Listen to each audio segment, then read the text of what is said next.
ಬೀಸುವ ಬಿರುಗಾಳಿಯಲ್ಲಿ ಹದ್ದು. ಜೇಷಾಮ್ ಜಬುದೊರೆ.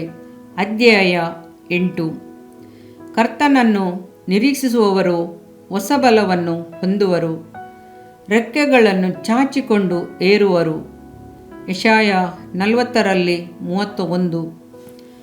ಹದ್ದು ತನ್ನ ರೆಕ್ಕೆಗಳನ್ನು ಬಡಿದು ಹಾರುವುದು. ಹಾರುವುದಕ್ಕೆ ಮೊದಲು ಅದು ಸಮಯಕ್ಕಾಗಿ ಕಾಯುತ್ತದೆ. ಕುಳಿತಿದ್ದು ತನಗೆ ಅನುಕೂಲವಾದ ಗಾಳಿ ಬೀಸುವಾಗ ಅದನ್ನು ಗಮನಿಸುತ್ತದೆ. ಗಾಳಿ ಬೀಸುವಾಗ ತನ್ನ ರೆಕ್ಕೆಗಳನ್ನು ಹರಡಿ ಗಾಳಿ ಬೀಸುವ ದಿಕ್ಕಿನಲ್ಲಿ ಎತ್ತರದ ಸ್ಥಳಕ್ಕೆ ಹಾರುತ್ತದೆ. ಒಂದೊಂದು ಕಷ್ಟಗಳು, ದುಃಖಗಳು ನಮ್ಮ ಜೀವನದಲ್ಲಿ ಅಲೆ ಅಲೆಯಾಗಿ ಬಡಿಯುವಾಗ ನಾವು ದೇವ ಸನ್ನಿಧಿಯಲ್ಲಿ ಕಾದಿರುವವರಾಗಿರಬೇಕು. ಕರ್ತನು ಹೀಗೆಯೇ ನಮ್ಮ ಜೀವಿತದಲ್ಲಿ ಕಷ್ಟಗಳನ್ನು ಅನುಮತಿಸಿದರೂ ಅದರ ನಂತರ ಪವಿತ್ರ ಆತ್ಮನ ಹಿತವಾದ ಗಾಳಿ ಬೀಸಿ ನಮಗೆ ಹಿತವನ್ನೇ ಉಂಟುಮಾಡುತ್ತದೆ. ನಾವು ಆ ಗಾಳಿಯೊಂದಿಗೆ ಬೆರೆತು ನಮ್ಮ ರೆಕ್ಕೆಗಳನ್ನು ಚಾಚುವಾಗ ಆ ಗಾಳಿ ನಮ್ಮನ್ನು ಉನ್ನತಕ್ಕೆ ಎತ್ತಿಕೊಂಡು ಹೋಗುತ್ತದೆ. ಮೇಘಗಳ ಮೇಲೆ ನಾವು ಹಾರಿ ದೇವರ ಮಹಿಮೆಯುಳ್ಳ ಮುಖವನ್ನು ನಾವು ನೋಡುವೆವು. ಹಲ್ಲೆಲೂಯಾ. ದೇವ ಮಗುವೆ, ನಿನ್ನ ಜೀವಿತದಲ್ಲಿ ಬಿರುಗಾಳಿಗಳು, ಶೋಧನೆಗಳು ಬೀಸುವಾಗ ಕರ್ತನ ಸನ್ನಿಧಿಯಲ್ಲಿ ಕಾದಿರಲು ಕಲಿತುಕೋ. ಆ ಸಮಯವು ನಿನಗೆ ಹೊಸ ಬಲವನ್ನು ಕೊಡುವ ಸಮಯವಾಗಿರಲಿ. ಅದಾದ ನಂತರ ಕರ್ತನು ನಿನ್ನನ್ನು ಉನ್ನತಿಗೆ ತರುವೆನೆಂದು ತಿಳಿದುಕೋ. ಅನೇಕರು ಸಮಸ್ಯೆಗಳು ಬರುವಾಗ ಸೋತು ಹೋಗುತ್ತಾರೆ. ಯಾಕೆ ನನಗೆ ಈ ರೀತಿಯ ಕಷ್ಟಗಳು ಎಂದು ಗುಣಗುಟ್ಟುತ್ತಾರೆ. ಕೊನೆಯಲ್ಲಿ ತಮಗೆ ತಾವೇ ಪರಿತಪಿಸಿಕೊಳ್ಳುತ್ತಾರೆ. ಸೋತು ಹೋಗಿ ಬಲಹೀನರಾಗುತ್ತಾರೆ. ಬಿರುಗಾಳಿ ಬೀಸಿ ನಿನ್ನ ಗೂಡು ತಲೆ ಕೆಳಗಾಗಿ ಬೀಳುವಾಗ ಅಧೈರ್ಯ ಪಡಬೇಡ. ಗಾಳಿಯನ್ನು, ಜಲಘೋಷವನ್ನು ಆತನೇ ಅಪ್ಪಣೆ ಮಾಡುತ್ತಾನೆ.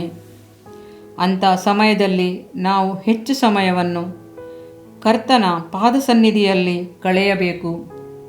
ಮೊದಲು ಪರಲೋಕ ರಾಜ್ಯಕ್ಕಾಗಿಯೂ ನೀತಿಗಾಗಿಯೂ ತವಕಪಡಿರಿ. ಅವುಗಳ ಜೊತೆಗೆ ಈ ಲೋಕದ ಆಶೀರ್ವಾದಗಳೆಲ್ಲವೂ ದೊರಕುವು ಎಂದು ಕರ್ತನು ಅನ್ನುತ್ತಾನಲ್ಲ. ನಾವು ಮೊದಲು ಕರ್ತನನ್ನು ಹುಡುಕದೆ ಈ ಲೋಕದವುಗಳನ್ನೇ ಹುಡುಕಿದರೆ ರೆಕ್ಕೆಗಳನ್ನು ಬಡಿದು ಉನ್ನತದಲ್ಲಿ ಹಾರಲಾರೆವು. ನನಗೆ ಒಬ್ಬ ಒಳ್ಳೆಯ ಶ್ರೀಮಂತ ಗೆಳೆಯರು ಗೊತ್ತು. ಅವರು ಒಂದು ದೊಡ್ಡ ಕಂಪನಿಯ ಮ್ಯಾನೇಜರ್ ಆಗಿ ಕೆಲಸ ಮಾಡುತ್ತಿದ್ದರು. ಅವರಿಗೆ ಅಪರಿಮಿತವಾದ ಜ್ಞಾನವಿತ್ತು. ಹೇರಳವಾಗಿ ಸಂಪಾದನೆ ಮಾಡಿದ್ದರು. ಕಾರು, ಬಂಗಲೆ ಎಲ್ಲವೂ ಇತ್ತು. ಆದರೆ ಕರ್ತನನ್ನು ಬಿಟ್ಟು ಅವರು ದೂರವಾಗಿದ್ದರು. ಒಂದು ದಿನ ಅವರ ಜೀವನದಲ್ಲಿ ಬಿರುಗಾಳಿ ಬೀಸಲು ಆರಂಭವಾಯಿತು. ಕೆಲಸ ಕಳೆದುಕೊಂಡರು, ಐಶ್ವರ್ಯ ಕಳೆದುಕೊಂಡರು, ಅಧಿಕಾರವನ್ನು ಕಳೆದುಕೊಂಡರು. ಕೈಯಲ್ಲಿದ್ದ ಹಣ ಬೇಗ ಕರಗಲು ಆರಂಭವಾಯಿತು. ಕೊನೆಯಲ್ಲಿ ಒಂದು ಚಿಕ್ಕ ಅಂಗಡಿಯನ್ನು ಪ್ರಾರಂಭಿಸಿದರು. ಅದರಲ್ಲಿಯೂ ಅವರಿಗೆ ನಷ್ಟ. ಅನೇಕ ಕಷ್ಟಗಳ ನಡುವೆ ನಡೆಯಬೇಕಾಯಿತು. ಆಗ ಅವರು ಕರ್ತನನ್ನು ಹುಡುಕಲು ಆರಂಭಿಸಿದರು. ದೇವರ ಕಡೆಗೆ ತಿರುಗಿದರು. ದೇವ ಸನ್ನಿಧಿಯಲ್ಲಿ ಕಾದಿದ್ದರು. ಉಪವಾಸ ಮಾಡಿ ಪ್ರಾರ್ಥಿಸಿದರು. ಆಗ ಕರ್ತನು ಅವರನ್ನು ಉನ್ನತ ಲೋಕದ ಆತ್ಮಿಕ ಆಶೀರ್ವಾದಗಳಿಂದ ತುಂಬಿಸಿದನು. ಹಲ್ಲೆಲೂಯಾ. ಅದು ಉನ್ನತದಲ್ಲಿ ಹಾರಾಡುವುದರ ರಹಸ್ಯ ಇದೆ. ಅದು ಕಾದಿರುವುದು, ತಕ್ಕ ಸಮಯಕ್ಕಾಗಿ ಕಾದಿರುವುದು. ತಾಳ್ಮೆಯಿಂದ ಕಾದಿರುವಾಗ ತಕ್ಕ ಕಾಲದಲ್ಲಿ ಆತನು ನಮ್ಮನ್ನು ಮೇಲಕ್ಕೆ ತರುವನು. ಆ ಸಹೋದರರು ಹೀಗೆಂದರು, ಅಯ್ಯ, ನನ್ನ ಜೀವಿತವು ಸಂಪೂರ್ಣವಾಗಿ ಹಾಳಾಗಿ ಹೋಗಿತ್ತು. ನನ್ನ ಸುತ್ತಲೂ ಅಲೆಗಳು, ಬಿರುಗಾಳಿಗಳು ಬೀಸಿ ಬೀಸಿ ನನ್ನನ್ನು ಅಪ್ಪಳಿಸುತ್ತಿದ್ದವು. ಆದರೂ ನಾನು ಕರ್ತನ ಮೇಲೆ ವಿಶ್ವಾಸವಿಟ್ಟಿದ್ದೆನು. ಆತನೆಂದಿಗೂ ನನ್ನ ಕೈ ಬಿಡುವುದೇ ಇಲ್ಲವೆಂದು ದೃಢವಾಗಿ ತಿಳಿದಿದ್ದೆನು.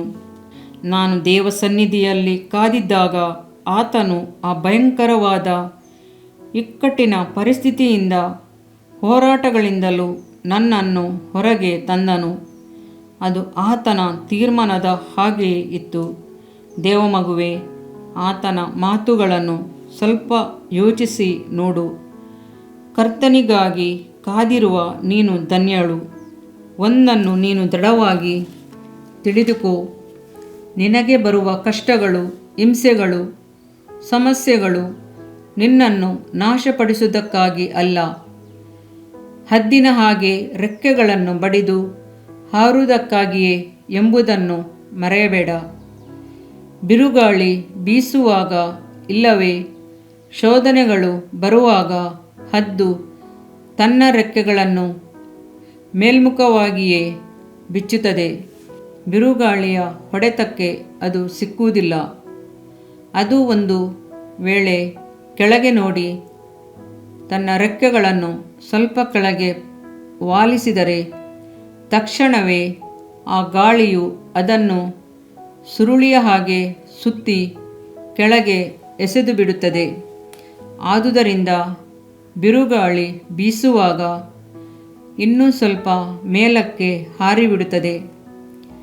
ದೇವರ ಮಕ್ಕಳಾಗಿರುವ ನಾವು ಕೂಡ ಹೋರಾಟಗಳಲ್ಲಿ ಲೋಕದ ಕಾರ್ಯಗಳ ಕಡೆಗೆ ನೋಡದೆ ನಮ್ಮ ಹೃದಯವನ್ನು ದೇವರ ಕಡೆಗೆ ತಿರುಗಿಸಿ ಮಹಿಮೆಯ ರಾಜನ ಬಳಿಗೆ ಬಂದು ಸೇರಿ ಬಿಡಬೇಕು.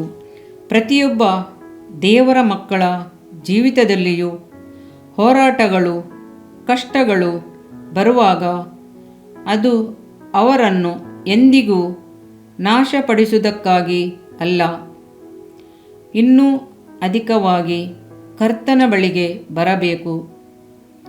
ಕ್ರಿಸ್ತನ ಗುಣಾತಿಶಯಗಳನ್ನು ಧರಿಸಿಕೊಳ್ಳಬೇಕು ಎಂಬುದಕ್ಕಾಗಿಯೇ. ಗಾಳಿ ಬೀಸುವಾಗ ನಮ್ಮ ಗ್ರಾಮದ ಮಕ್ಕಳನ್ನು ನೋಡಿರಿ. ತಮ್ಮ ಧಾನ್ಯಗಳನ್ನು ತಂದು ಗಾಳಿಗೆ ಹಿಡಿಯುತ್ತಾರೆ. ಆಗ ಹೊಟ್ಟೆಲ್ಲವೂ ಹಾರಿ ಹೋಗಿ ಗಟ್ಟಿ ಕಾಳುಗಳು ಉಳಿಯುತ್ತವೆ. ಹಾಗೆಯೇ ಶೋಧನೆ ಎಂಬ ಗಾಳಿ ಬೀಸುವಾಗ ನಮ್ಮಲ್ಲಿರುವ ಅಶುದ್ಧತ್ವಗಳು, ಕಲೆಗಳು, ಅವಿಧೇಯತೆ ಎಲ್ಲವೂ ಹಾರಿ ಹೋಗುತ್ತವೆ. ನಾವು ಗಟ್ಟಿ ಕಾಳುಗಳಾಗಿ ಉಳಿಯುತ್ತೇವೆ. ಹಲ್ಲೆಲೂಯಾ. ಅರಸನಾದ ದಾವೀದನು ಹೇಳುತ್ತಾನೆ, ಕಷ್ಟಾನುಭವಕ್ಕಿಂತ ಮುಂಚೆ ತಪ್ಪಿ ಹೋಗುತ್ತಿದ್ದೆನು, ಈಗಲಾದರೂ ನಿನ್ನ ನುಡಿಗಳನ್ನು ಕೈಕೊಳ್ಳುತ್ತೇನೆ.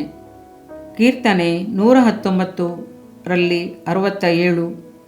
ಜೀವನದ ಬಿರುಗಾಳಿಯಲ್ಲಿ ಒಬ್ಬ ಕ್ರೈಸ್ತನು ಕಲಿತುಕೊಳ್ಳಬೇಕಾದ ಬಹಳ ದೊಡ್ಡ ಪಾಠವೇನೆಂದರೆ, ಕರ್ತನು ಆ ಬಿರುಗಾಳಿಯನ್ನು ಬೀಸ ಮಾಡಿರುವುದು ನನ್ನ ಹಿತಕ್ಕಾಗಿಯೇ ಎಂಬುದನ್ನೇ. ಒಂದು ಸಾರಿ ಒಬ್ಬ ಬೋಧಕನ ಬಳಿ ಒಬ್ಬನು ಬಂದು ಕೇಳುತ್ತಾನೆ, ಅಯ್ಯ, ಎಲ್ಲವೂ ನಮ್ಮ ಹಿತಕ್ಕಾಗಿಯೇ ನಡೆಯುತ್ತದೆ ಎನ್ನುವಿರಲ್ಲ, ನಿಜವಾಗಿಯೂ ಜೀವನದಲ್ಲಿ ಬರುವ ವೇದನೆಗಳು, ಕಷ್ಟಗಳು, ಹೋರಾಟಗಳು ಎಲ್ಲವೂ ನಮ್ಮ ಒಳ್ಳೆಯದಕ್ಕಾಗಿಯೇ ನಡೆಯುವುದಾ? ಅದನ್ನು ನನ್ನಿಂದ ಗ್ರಹಿಸಿಕೊಳ್ಳಲಾಗುತ್ತಿಲ್ಲ ಎಂದನು. ನಡೆಯುವ ಸಂಭವಗಳೆಲ್ಲ ಲೋಕದವರಿಗೆ ಯಾವಾಗಲೂ ಒಳ್ಳೆಯದಕ್ಕಾಗಿ ನಡೆಯುವುದಿಲ್ಲ. ಕಷ್ಟ, ಕಣ್ಣೀರು, ವೇದನೆಗಳು ಹೃದಯವನ್ನು ಘಾಸಿಗೊಳಿಸಿಬಿಡುತ್ತದೆ.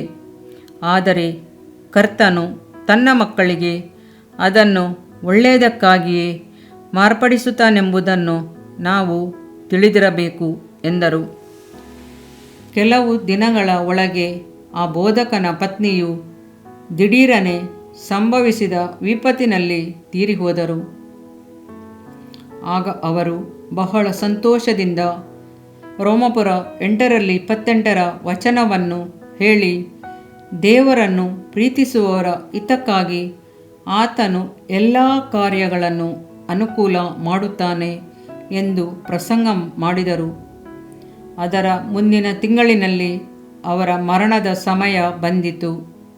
ಅವರು ಹೇಳಿದರು, ರೋಮಾಪುರ 8:28 ಬರೆದಿರುವ ವಾಕ್ಯದ ಪ್ರಕಾರ ಅಂದಿನ ದಿನದಲ್ಲಿ ಸಹ ಅವರ ತೀರ್ಮಾನದಂತೆ ದೇವರನ್ನು ಪ್ರೀತಿಸುವವರ ಹಿತಕ್ಕಾಗಿ ಎಲ್ಲ ಕಾರ್ಯಗಳು ಅನುಕೂಲವಾಗುವುವು ಎಂಬ ಮಾತನ್ನು ನನ್ನ ಸಮಾಧಿಯ ಮೇಲೆ ಬರೆಯಬೇಕೆಂದು ಕೇಳಿಕೊಂಡರು. ಹಾಗೆಯೇ ಆ ಸಮಾಧಿಯ ಮೇಲೆ ಕಲ್ಲುಗಳಿಂದ ಆ ವಾಕ್ಯವನ್ನು ಕೆತ್ತಿದರು. ದೇವಮಗುವೆ, ಆ ವಾಕ್ಯಗಳು ಸಮಾಧಿಯಲ್ಲಿ ಮಾತ್ರವಲ್ಲ, ಇಂದು ನಿನ್ನ ಹೃದಯದ ಹಲಗೆಯ ಮೇಲೆ ಬರೆಯಲ್ಪಡಲಿ. ಯಾವ ಬಿರುಗಾಳಿಯೇ ಬೀಸಲಿ, ಎಷ್ಟೇ ಶೋಧನೆಗಳು ಬರಲಿ, ನೀನು ನಿನ್ನ ರೆಕ್ಕೆಗಳನ್ನು ದೇವರ ಕಡೆಗೆ ಎತ್ತುವುದಾದರೆ ಕರ್ತನು ಎಲ್ಲ ಕಾರ್ಯಗಳನ್ನು ನಿನ್ನ ಹಿತಕ್ಕಾಗಿ ಮಾಡುವನು.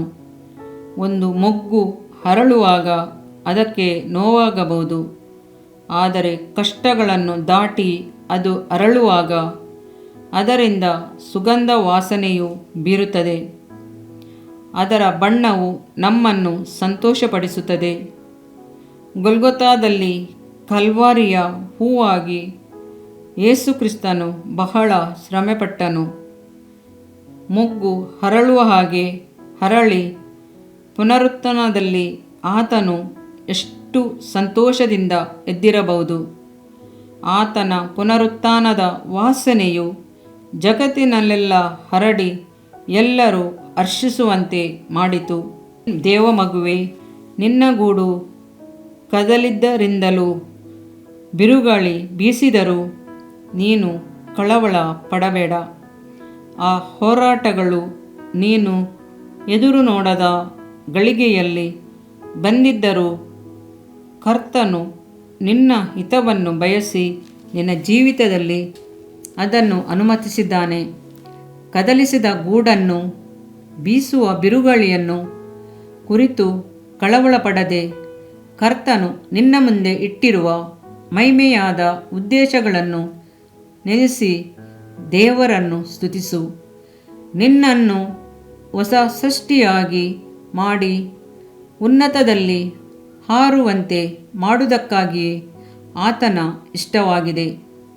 ಸತ್ಯವೇದ ವಾಕ್ಯವು ಹೀಗೆ ಹೇಳುತ್ತದೆ, ನಮಗೋಸ್ಕರ ಮುಂದಿನ ಕಾಲದಲ್ಲಿ ಪ್ರತ್ಯಕ್ಷವಾಗುವ ಮಹಿಮಾ ಪದವಿಯನ್ನು ಆಲೋಚಿಸಿ ಈಗಿನ ಕಾಲದ ಕಷ್ಟಗಳು ಅಲ್ಲವೇ ಸರಿಯೆಂದು ಎಣಿಸುತ್ತೇನೆ.